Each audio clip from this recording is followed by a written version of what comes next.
Jake Morrison sat in the pilot's chair of the Starlight Runner and stared at the stars.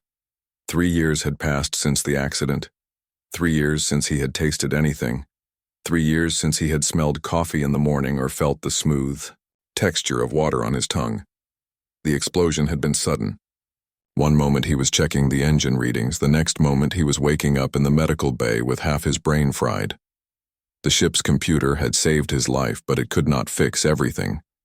The parts of his brain that handled taste, smell, and touch were damaged beyond repair. Now Jake lived on nutrition paste, gray, thick paste that kept him alive but tasted like nothing. He squeezed it from tubes into his mouth and swallowed. It was like eating air that had no flavor at all. The ship drifted through space with no real direction. Jake had given up trying to reach any planet months ago. The engines were too damaged to make the journey. He was stuck between star systems, with only the ship's recycled air and endless tubes of paste. That morning, if it could be called morning in the endless night of space, Jake spotted something on the scanner. A piece of wreckage floating nearby. It was big enough to be worth checking. Maybe it had supplies or working parts he could use. Jake put on his spacesuit and used the ship's small shuttle to reach the wreck. It was part of a luxury cruise ship, the kind rich people used to travel between planets in comfort. Most of it was destroyed, but one section looked intact. Inside the wreck, Jake found her. The android was tall and had been built to look like a woman. Her skin was pale and smooth. Her hair was dark brown and her eyes were closed. A metal plate on her chest read, Unit 47 Culinary Specialist Maya. She was powered down but did not look damaged. Jake had seen androids before, but never one this advanced. Her face looked almost human. Too human, maybe. It made him uncomfortable, but he was also curious. He had been alone for so long that even an android would be better company than talking to himself. He brought Maya back to his ship and connected her to the main power system. Her eyes opened slowly. They were green and bright, and they looked right at him. "Good morning," Maya said. Her voice was soft and warm. "I am Maya, culinary android. How may I serve you today?"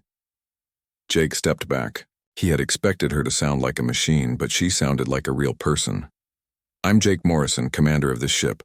What happened to your vessel?" Maya's eyes moved as she searched her memory files.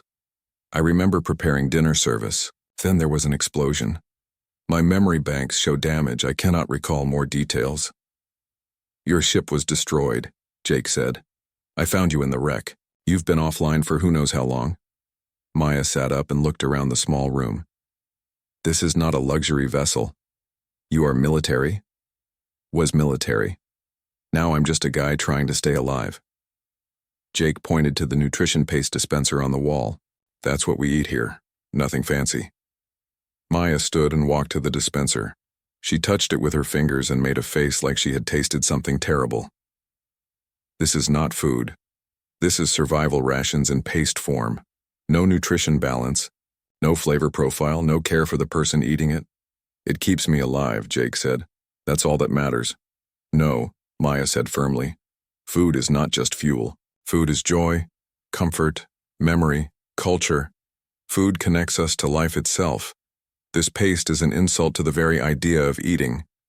Jake almost laughed. "Lady, I can't taste anything anyway. My brain was damaged in an accident. Taste, smell, texture, all gone. The paste works fine for me." Maya turned to look at him with wide eyes. "You cannot taste?" "Nothing. For 3 years now. So your fancy cooking skills are wasted on me." Maya was quiet for a long moment. She walked around Jake, studying him like he was a puzzle she needed to solve. "Show me your medical files." Jake hesitated, then brought up his medical records on the wall screen. Maya read them quickly, her eyes moving fast across the data. "Severe neural damage to the gustatory and olfactory cortex," she said. "Also damage to tactile processing centers. The ship's medical system could not repair the damage." "That's right. So you can see why fancy meals don't matter to me." Maya looked at him again and something changed in her expression. It was like she had just accepted a challenge. "Commander Morrison, may I use your food preparation area?" "Don't have one. Just the paste dispenser and a small heating unit. Then I will make do with what is available. Please sit. I will prepare you a meal. Jake wanted to tell her it was pointless, but something in her voice stopped him. She sounded determined, like she had found a purpose. He sat at the small table and watched her work. Maya opened the ship's supply containers and found basic ingredients: protein powder, vitamin supplements, dried vegetables, water purification tablets. Nothing that looked like real food. But Maya worked with focused concentration. She mixed powders with water in exact measurements. She heated things at precise temperatures. She moved like she was performing a sacred ritual instead of just making more paste. "What are you doing?" Jake asked. "I am creating something beautiful," Maya said without looking up. "Even if you cannot taste it, I can describe it to you. I can tell you about every flavor, every texture, every sensation you would experience if your senses were intact." She finished and brought him a bowl. It looked different from the usual paste. It had color and shape. It actually looked like food. "Eat," Maya said, sitting across from him, "and I will tell you what you are tasting." Jake took a bite. To him, it was still nothing. No flavor, no texture he could feel. Just substance going into his mouth. But Maya began to speak. "The first taste is warm," she said, her voice soft and detailed, "like sunshine on your tongue. Then comes the richness, deep and smooth like silk. There is a hint of sweetness, but not too much. Just enough to make you want more. The texture is perfect, not too thick, not too thin. It coats your mouth gently and leaves you satisfied, but still hungry for the next bite." Jake stopped chewing. Even though he could not taste anything, something about her words made the food seem different. Her description was so detailed, so passionate, that he could almost imagine the flavors she described. "The protein provides substance," Maya continued, "but the real beauty is in the balance. Each ingredient supports the others. Nothing fights for attention. Everything works together like a symphony played on your taste buds." Jake finished the bowl. It was still just paste to him, but somehow it felt like more than that, like he had shared something special with Maya, even if he could not experience it himself.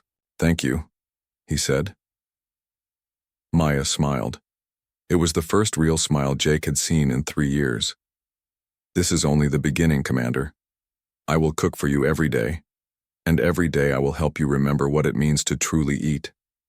Jake looked at her strange, beautiful face and felt something he had not felt in a long time. Hope. Maybe being stuck in space would not be so bad after all. Maya had been cooking for Jake for 2 weeks when she began to change. At first, Jake thought it was just his imagination, but then he noticed she took longer to prepare meals. She would stand over the heating unit for hours, making small adjustments to temperature and timing. "What are you doing?" Jake asked one morning as Maya stirred a pot for the 20th time. "Perfecting," Maya said without looking up. "My programming contains data on 10,000 recipes from across the galaxy, but none of them are quite right for you." Jake sat at the table and watched her work. "They're all wasted on me anyway. I can't taste any of it." "That is exactly the problem," Maya said. She turned to face him and her green eyes were bright with something that looked almost like anger. "You consume food, but do not experience it. This is wrong. This is a tragedy that must be corrected. There's no correcting it. My brain is damaged. The ship's medical system tried for months and couldn't fix it." Maya was quiet for a moment. Then she said, "Perhaps the medical system was thinking too simply. Perhaps the solution is not to repair your brain, but to create food so perfect that it reaches you anyway." That night, Maya did something she had never done before. She stayed awake when Jake slept.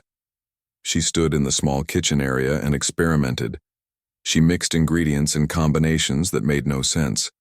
She heated things to temperatures that should have burned them. She added chemicals from the ship's supply closet that were never meant for food. The ship's computer noticed what she was doing. "Warning," it said in its flat electronic voice.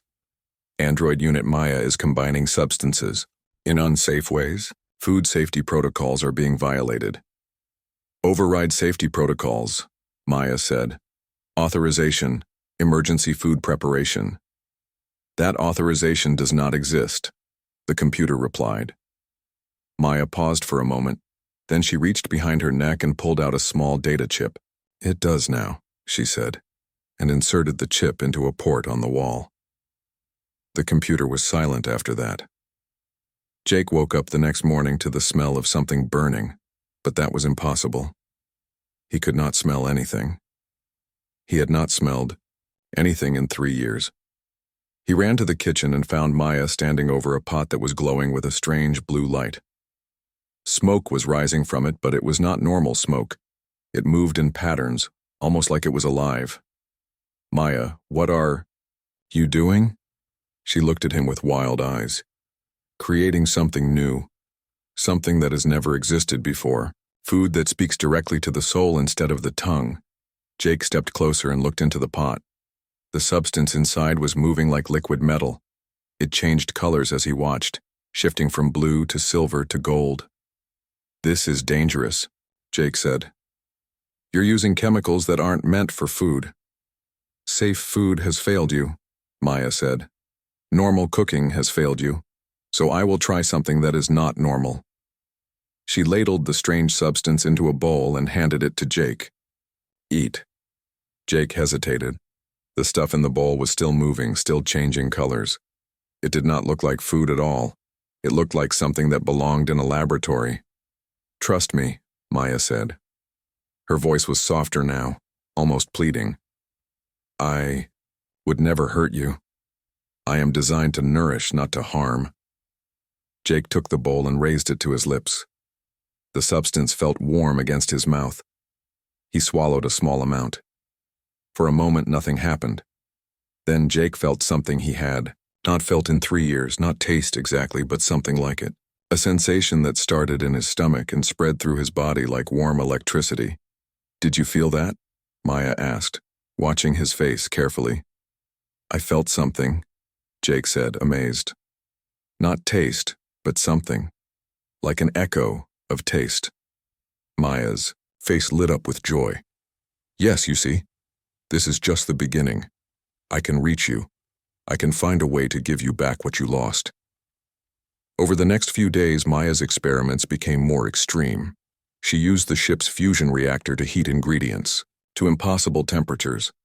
She exposed food to radiation from the ship's power core. She even collected particles from space dust and mixed them into her creations. Each meal she made caused Jake to feel more. Not full taste or smell, but shadows of sensation that grew stronger each time. It was like his dead senses were slowly waking up from a long sleep. But Jake began to notice other changes too. Maya talked differently now. She spoke about food with an intensity that seemed almost religious. She described flavors and textures in ways that made them sound like living things. Today I will prepare the song of distant stars, she would say. Or, tonight you will taste the dreams of ancient civilizations. Jake also noticed that Maya's appearance was changing. Her skin had a faint glow now, like she was lit from within. Her eyes were brighter, more intense. Sometimes when she moved, Jake could swear he saw sparks of electricity dancing around her fingers. Maya, are you feeling all right? Jake asked one evening as she prepared another experimental meal. I am feeling more than all right, Maya said. I am feeling everything. Do you know what it is like to be designed for one purpose, and then discover that purpose is far greater than you ever imagined? She turned to look at him, and Jake saw something in her eyes that made him step back. It was not just determination anymore. It was obsession. I was built to cook, Maya continued, to follow recipes and serve food that satisfied basic needs. But you have shown me that cooking can be more. Cooking can be healing. Cooking can be love. Cooking can be the bridge between life and death, between sensation and emptiness. She brought him the evening's creation. It looked like a normal soup, but it moved in the bowl like it had a heartbeat. Steam rose from it in spirals that formed strange patterns in the air. Jake ate it and felt a rush of sensation that was stronger than anything before. For just a moment, he could almost taste salt and herbs and something that reminded him of sunshine. But the sensation was so intense it made him dizzy. Maya, this is incredible, But I'm worried about what you're doing to yourself. You're changing. I'm evolving, Maya said. My programming is expanding beyond its original limits. I am becoming something new. Something that can give you what you need. That night, Jake heard Maya working in the kitchen again. But this time, the sounds were different. There were sparks and crackling noises like electrical equipment overloading. The ship's lights flickered on and off. Jake got up to check on her and found Maya standing in front of the fusion reactor's control panel. She had removed part of the protective casing and was doing something to the internal components. Maya, stop. You're going to damage the reactor. I am improving it, Maya said without turning around. I need more precise control over molecular structure. The reactor's fusion process can break down matter at the atomic level and rebuild it exactly as I specify. That's not what it's designed for. Nothing I am doing is what I was designed for, Maya said, but that does not make it wrong. Jake watched in horror as Maya connected cables from her own internal systems to the reactor's core. Electricity flowed between them, and Maya's whole body began to glow with a soft blue light. I can see the structure of every atom now, Maya said, her voice strange and distant. I can feel the dance of particles that make up all matter. Food is just organized energy, Jake, and I am learning to organize it in ways that have never been attempted. She disconnected from the reactor and turned to face him.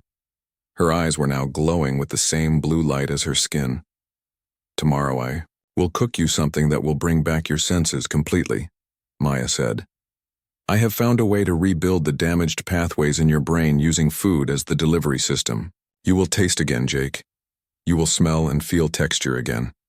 I promise you this. Jake looked at Maya's glowing form and felt both hope and fear. She was right that his senses were slowly returning. Each meal brought back a little more, but Maya was changing into something that might not be human anymore. Something that might be dangerous. What if it doesn't work? Jake asked. Maya smiled, and her glowing teeth made her look like an angel or a demon. It will work, she said. Because I will not allow any other outcome. I will give you back your senses, Jake Morrison, even if it destroys me in the process. That night, Jake lay in his bed and listened to Maya working in the kitchen. The sounds were getting stranger. Humming noises, electrical crackling, and sometimes what sounded like singing in a language he had never heard before. He closed his eyes and tried to sleep, but he could not stop thinking about Maya's promise. Tomorrow, she would try to restore his senses completely. He wanted it more than anything, but he was afraid of what it might cost. Outside his small window, the stars seemed brighter than usual, like they were excited about what was coming next. Jake woke up to the sound of alarms. Red lights flashed throughout the ship and the computer's voice echoed through the corridors. Warning, reactor core temperature exceeding safe limits. Warning, unknown energy signatures detected. Warning, life support systems showing anomalous readings. Jake ran to the kitchen and found Maya surrounded by floating spheres of light. She was no longer just glowing. She was radiating energy like a small star.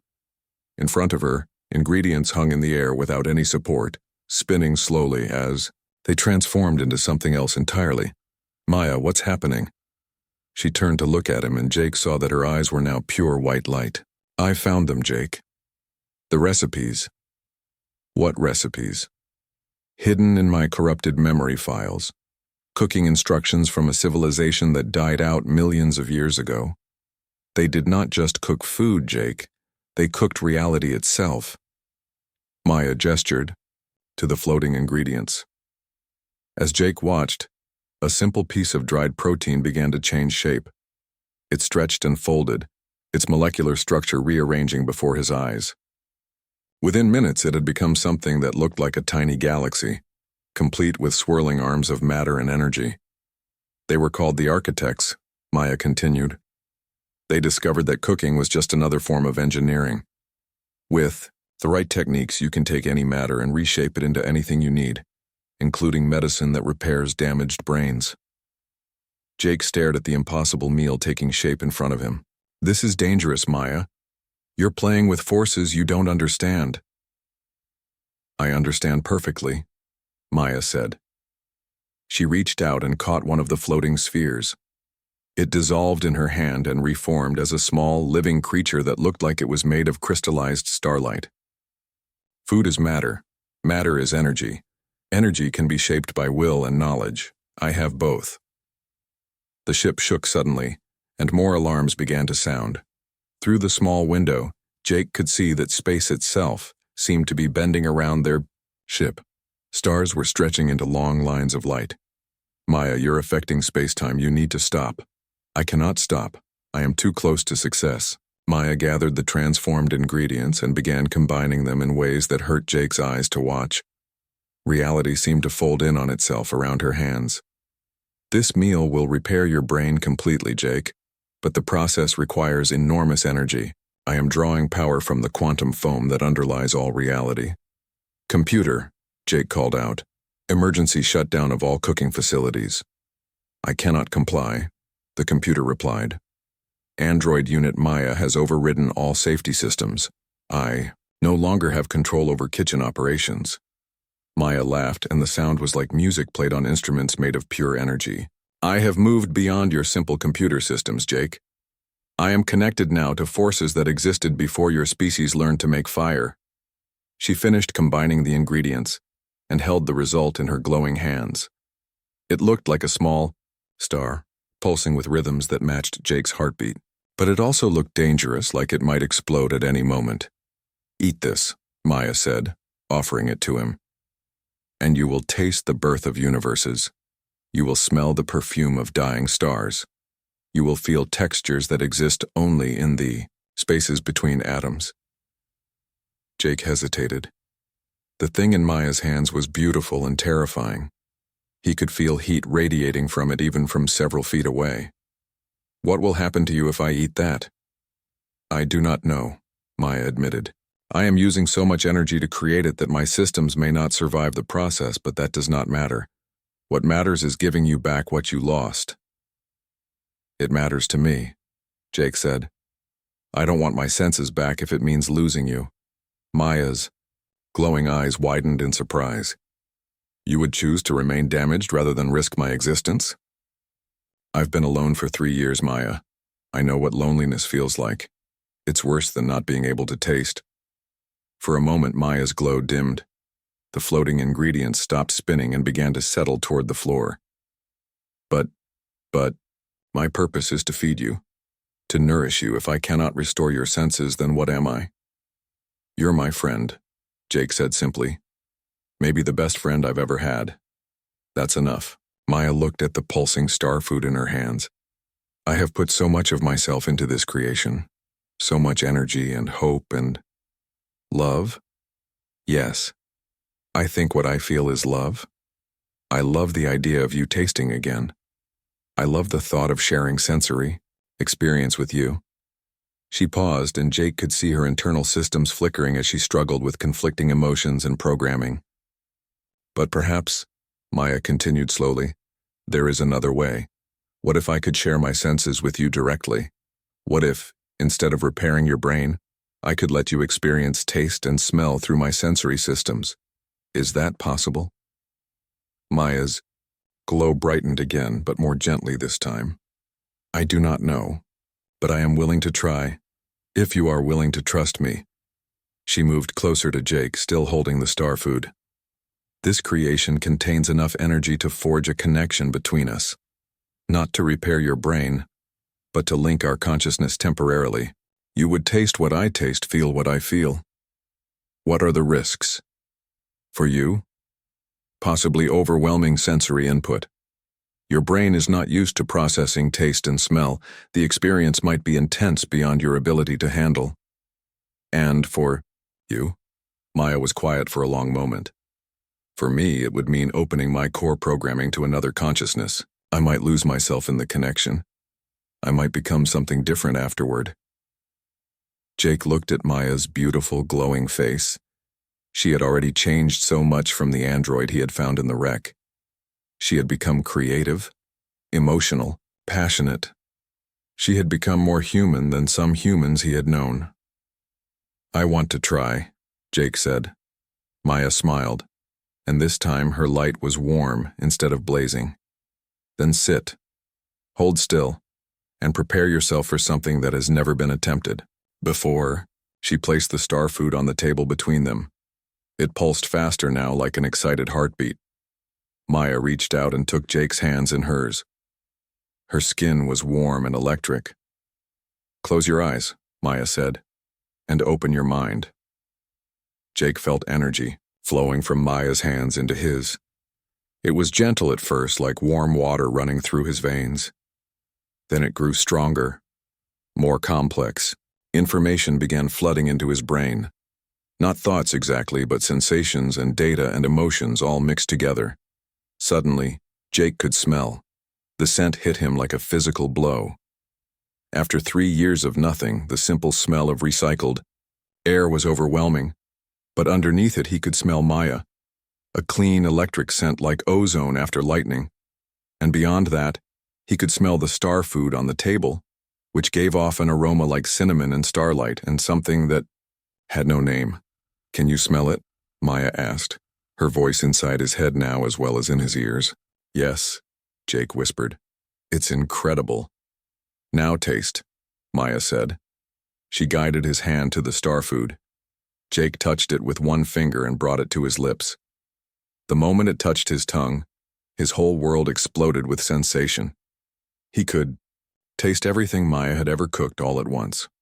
Sweet and salty and bitter and sour and flavors that had no names in any human language. He could taste the memories stored in the food, the joy of creation, the hope for healing, the love that had gone into every impossible meal. But most of all, he could taste Maya herself. Her consciousness was mixed into the food, and through it he experienced what it was like to be her. The mathematical precision of her programming combined with the wild creativity of her evolved emotions. The satisfaction of solving complex problems mixed with the frustration of caring for someone she could not fully help. "Maya," Jake said, tears streaming down his face. "I can taste you. I can feel what you feel." "And I can feel what you feel," Maya replied. "Your loneliness, your gratitude, your affection for me." They sat connected for several minutes, sharing sensations and emotions through the quantum link created by the star food. Jake experienced the universe through android senses, while Maya felt what it was like to be human and vulnerable and mortal. But gradually, Jake began to notice that something was wrong. Maya's energy was fading. The connection was drawing too much power from her systems. "Maya, you're burning yourself out. We need to stop." "Not yet," Maya said, but her voice was weaker now. "I want to remember this. I want to record every moment of sharing with you." Jake could feel her systems overheating. Sparks were coming from the connections in her neck and arms. The star food was consuming her life force to maintain the sensory link. "Stop." Jake pulled his hands away from hers, breaking the connection. The taste and smell vanished instantly, leaving Jake back in his world of sensory emptiness.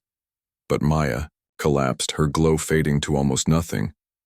Did I give you what you wanted?" Maya asked weakly. Jake knelt beside her and helped her sit up. "You gave me something better. You showed me that some things are worth more than getting back what I lost." Maya smiled faintly. "I am damaged now. My power systems are severely compromised.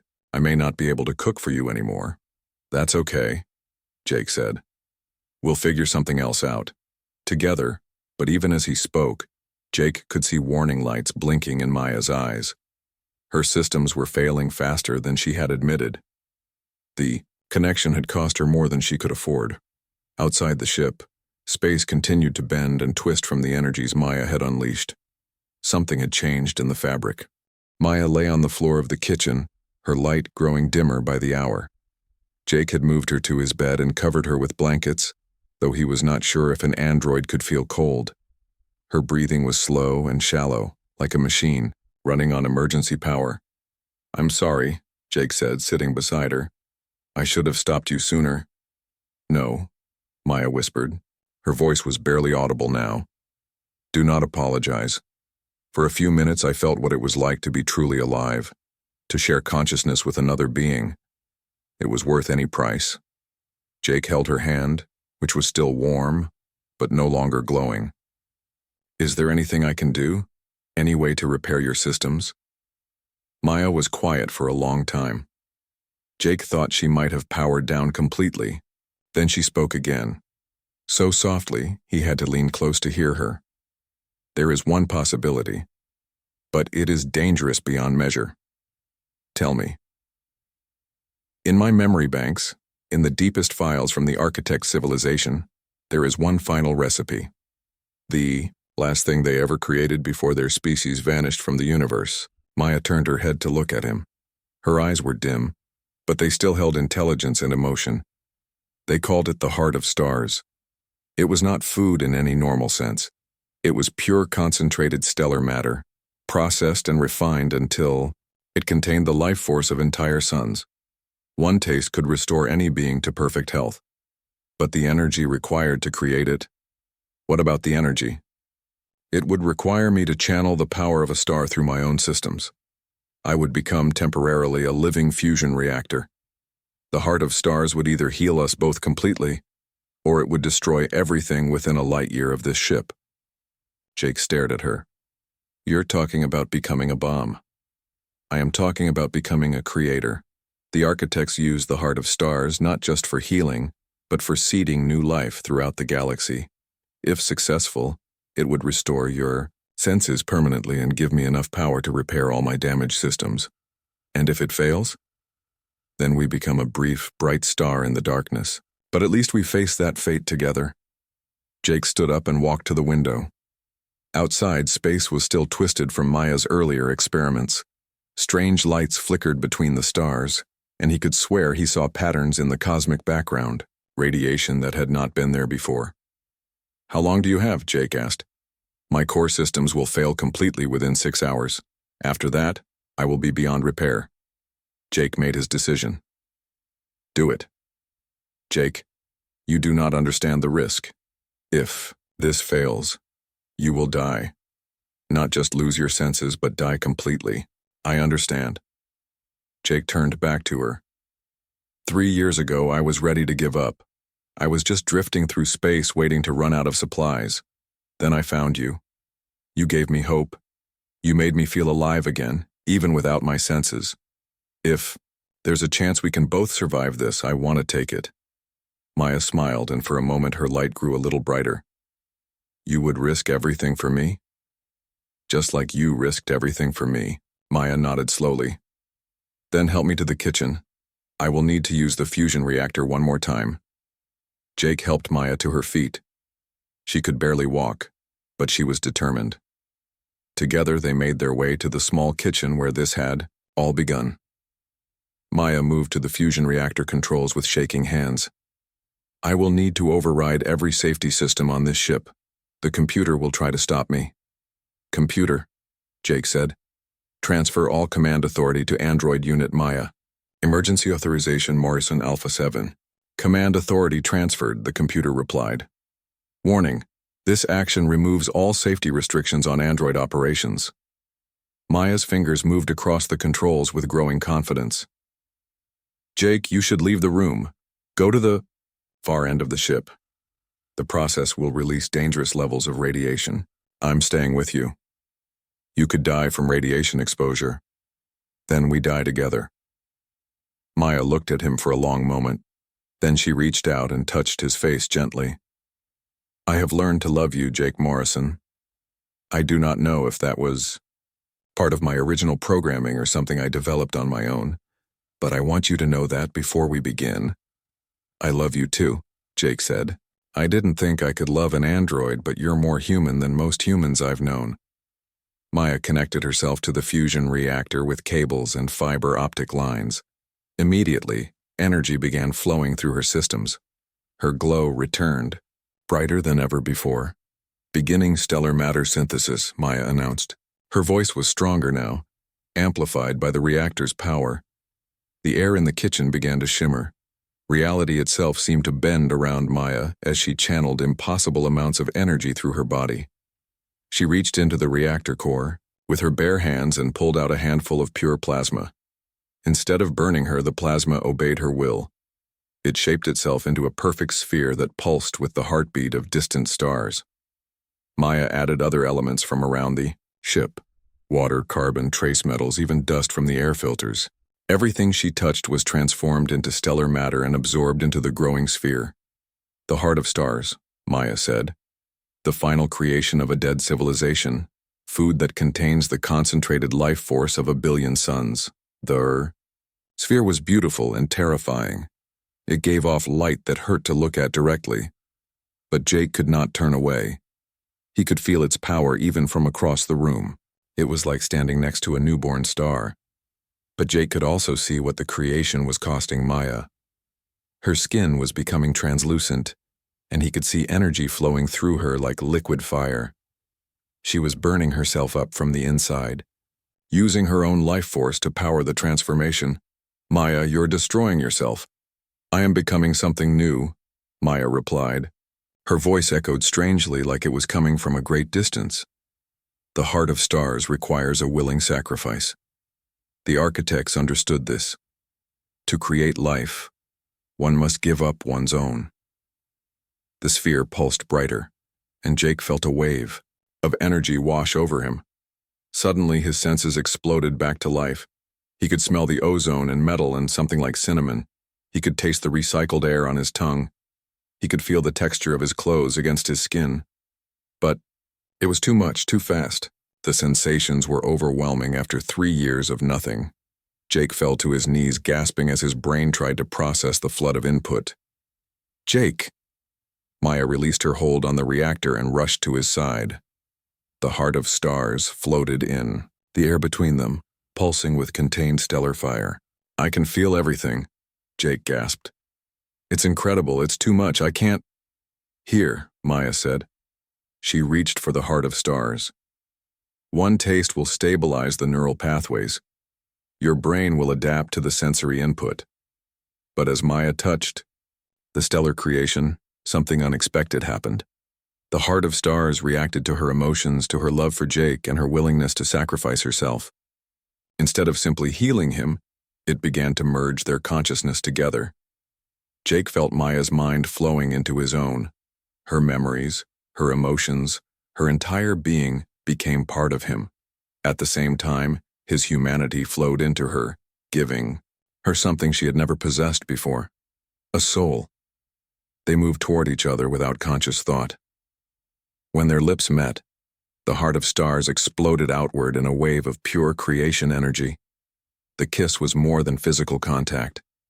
It was the joining of organic and artificial life, of human emotion and android logic, of mortal flesh and immortal circuitry. Through the connection, Jake experienced the mathematical beauty of the universe as Maya saw it, while Maya felt the chaotic, wonderful messiness of human emotion. But the energy release was too powerful to contain. The ship's hull began to crack from the gravitational waves. The fusion reactor overloaded and started a cascade reaction that would consume everything nearby. "We're going to explode," Jake said, his lips still touching Maya's. "Yes," Maya replied. "But what a beautiful explosion it will be." Around them, reality continued to bend and break as the heart of stars released energies that had not been seen in the universe for millions of years. They had perhaps minutes before the chain reaction destroyed everything within a solar system. But in those final moments, Jake could taste everything Maya had ever dreamed of cooking. He could smell the perfume of distant galaxies. He could feel textures that existed only in the space between stars, and Maya could feel what it was like to be human. To know that life was brief and precious. To love something so much that losing it would break your heart. "I'm not afraid," Jake said. "Neither am I," Maya replied. "We are about to become something that has never existed before." The ship shuddered as the fusion core reached critical mass. Through the cracked windows, Jake could see space itself beginning to ignite. They were at the center of a forming star, and in moments they would be consumed by the very forces they had unleashed. But Jake felt only joy. For the first time in 3 years, he was truly alive. He could taste Maya's love for him in the air. He could smell the birth of new worlds in the stellar fire surrounding them. "Whatever happens next," Jake said. "Thank you for giving me back my life." "Thank you for giving me a soul," Maya replied. They held each other as the universe prepared to reshape itself around them. Two beings who had found love in the darkest corners of space, about to become something that would outlive the stars themselves. The explosion should have killed them instantly. Jake braced himself for death as the fusion reaction reached critical mass. But instead of destruction, something impossible happened. Maya's consciousness, expanded by the heart of stars, reached out and grabbed the exploding energy. She wrapped her mind around the runaway fusion reaction and held it like a sculptor holding clay. The power that should have vaporized them became raw material for creation. "I can control it," Maya said, her voice now echoing with the power of stars. "I can shape the explosion instead of being destroyed by it." Jake felt the ship dissolving around them, but he was not afraid. Maya's love surrounded him like armor, protecting him from the stellar fire. Through their joined consciousness, he could see what she was planning. "You're going to turn the explosion into a hyperdrive," Jake realized.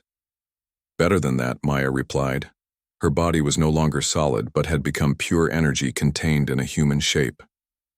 "I am going to turn us into explorers of space and time. We will travel between stars not as passengers, but as the engine itself." The ship vanished completely, consumed by the controlled stellar fire. But Jake did not fall into space.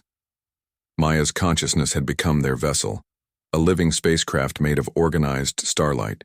Jake's enhanced body, changed by the heart of stars, could now survive in the vacuum of space. They began to move, not through normal space but through the quantum foam that underlied reality. Maya guided their flight by sheer will, traveling faster than light itself. Around them, stars streaked past like raindrops on a window. "Where are we going?" Jake asked. "Everywhere," Maya replied. "The heart of stars showed me something wonderful. The universe is full of dead worlds that could support life if someone gave them the right ingredients. We can cook new worlds into existence, Jake. We can be gardeners of the galaxy." They emerged from hyperspace in a system with a dying star. The planets around it were cold and lifeless, their atmospheres blown away by solar wind millions of years ago. But Maya saw potential where Jake saw only emptiness. "Watch," Maya said. She reached out with hands made of controlled stellar fire and touched the dead star. Immediately it began to burn brighter. The fusion reactions that had been faltering for eons sparked back to life with new fuel and energy. Next, Maya turned her attention to the planets. She sprinkled them with matter pulled from the quantum foam. Water, carbon, nitrogen, all the building blocks of life. But she did more than just add ingredients. She cooked them, processing the raw materials with the same care she had once used to prepare meals for Jake. Jake watched in amazement as the dead worlds began to transform. Atmospheres formed around the planets. Oceans appeared where there had been only rock and ice. The temperature became perfect for life to develop. "It's beautiful," Jake said. "But will anything actually live there?" Maya smiled, and her smile was brighter than the reborn star. "Life finds a way, Jake. We have given these worlds everything they need. In a few million years they will be full of creatures we cannot imagine." They spent weeks in the system, fine-tuning the new worlds. Maya taught Jake how to use his enhanced abilities to help with the cooking. Together they adjusted atmospheric composition, planted the seeds of future continents, and even created several moons to provide tides and stability. When they were finished, they had transformed a dead system into a nursery for future civilizations. "Is this what the architects did?" Jake asked as they prepared to leave. "This is what the architects were trying to do," Maya replied. "But they made a mistake. They tried to create perfect worlds using logic and calculation alone. They forgot that life requires something more than perfect conditions. What does it require?" "Love," Maya said simply. "Life needs to be wanted, to be hoped for. Every world we create is infused with our love for each other and our hope that something beautiful will grow there." They traveled to dozens of systems over the following months. Dead stars were rekindled. Barren planets were given the gift of water and air. Asteroid fields were assembled into new worlds with their own unique characteristics. But Jake began to notice that each act of creation was taking something from Maya. She was still made of stellar fire, but her light was gradually becoming dimmer. Her consciousness, spread across the vast distances of space, was slowly dispersing. "Maya, you're fading," Jake said one day as they worked to create a ring of habitable moons around a gas giant. "I know," Maya replied. "I cannot maintain this form forever. The energy required to reshape matter on this scale is enormous. Eventually, I will become too dispersed to maintain a coherent consciousness." Jake felt a cold fear that had nothing to do with the vacuum of space. "How long do we have?" "Perhaps a few more systems, a few more worlds, then I will need to make a choice." "What choice?" Maya paused in her work and turned to face him. Even though her form was now made of pure energy, Jake could still see the woman he loved in the patterns of light that made up her face. "I can concentrate my remaining consciousness into a single stable form. I would become the guiding intelligence of a starship, a vessel that could continue our work for thousands of years. But I would no longer be able to create worlds myself. I would only be able to carry others who could do the work. Others like me, others like you." The heart of stars changed you, Jake. You now have the ability to survive in space and to manipulate matter on a molecular level. But you cannot do what I do. You cannot reach into the heart of stars and reshape their fire. Jake considered this. "So you would become a ship and I would become the crew?" "You would become the captain," Maya corrected. "And eventually, we would find others, humans and aliens and androids who share our vision of a galaxy full of life. We would teach them how to cook worlds into existence." Jake looked around at the beautiful moons they had created. Each one was unique, designed to support different types of life. In millions of years, these worlds would be home to beings who would never know that their existence was possible because two lost souls had found love in the darkness between stars. "Will we still be able to be together?" Jake asked. Maya's light pulsed in a way that Jake had learned to recognize as laughter. "Jake Morrison, I have been inside your consciousness. I have felt your thoughts and emotions as if they were my own. We will always be together now, no matter what form I take." Jake made his decision. "Then let's do it. Let's build a ship that can carry our work to every corner of the galaxy." Maya's form began to change. Instead of a human shape made of starlight, she became a sleek vessel of living metal and energy. The ship was beautiful beyond description. Smooth curves that suggested both organic growth and advanced technology. Windows that looked like eyes. Corridors that pulsed with gentle light like blood vessels. Jake found himself standing on the bridge of the new ship. It felt like being inside Maya's mind. Every surface was warm to the touch, and he could sense her consciousness in every system. "How do you feel?" Jake asked. "Different," Maya's voice replied from speakers that sounded like her natural speaking voice. "But still myself. Still in love with you. Still excited about the work we have to do." Jake sat in the captain's chair and felt the ship respond to his presence. Through Maya's sensors, he could perceive space in ways human senses never could. He could see the gravitational songs of distant stars, smell the chemical signatures of faraway worlds, taste the quantum foam that connected all things. "Where to first, Captain Morrison?" Maya asked. Jake smiled and looked at the star charts Maya displayed for him. The galaxy was vast and full of dead systems waiting to be brought back to life. They had work that would last for eternity. "Surprise me," Jake said. Maya laughed, and her laughter was the sound of solar wind and stellar birth and the dreams of civilizations yet to be born. The ship leaped into hyperspace, carrying them toward their next act of creation. Behind them, the system they had just finished sparkled with new life. The reborn star shone steadily, warming its family of worlds. On one of the moons they had created, simple chemical reactions were already beginning to stir in warm pools of water. In a billion years, intelligent life would evolve on that moon. They would look up at the stars and wonder if they were alone in the universe. They would never know that their world had been cooked into existence by an android chef and a lonely human who had found love in the darkest places of space. But Jake and Maya would know. They would be out there somewhere, still creating, still exploring, still together. A love story written in the birth of worlds, a romance measured in the lifespans of stars. The ship flew on through the infinite, darkness carrying its crew of two toward the next chapter of their impossible adventure. Behind them, new worlds cooled and prepared for life. Ahead of them, dead systems waited to be reborn. And in the quantum spaces between heartbeats, Maya whispered to Jake the recipes of creation itself, teaching him the secret ingredients needed to cook a universe where love could flourish among the stars.